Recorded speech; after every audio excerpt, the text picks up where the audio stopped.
أعوذ بالله من الشيطان الرجیم بسم اللہ الرحمن الرحیم معزز ناظرین، السلام علیکم۔ جب حضرت نوح علیہ السلام کی کشتی جودی پہاڑ پر ٹھہری تو حضرت نوح علیہ السلام نے کوے کو حکم دیا کہ وہ جائے اور زمین کا جائزہ لے کر آئے کہ زمین پر کتنا پانی ہے۔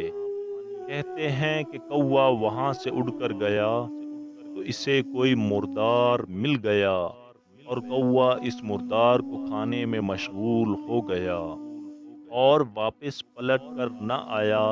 اس کے بعد حضرت نوح علیہ السلام نے کبوتر کو زمین کا جائزہ لینے کے لیے بھیجا۔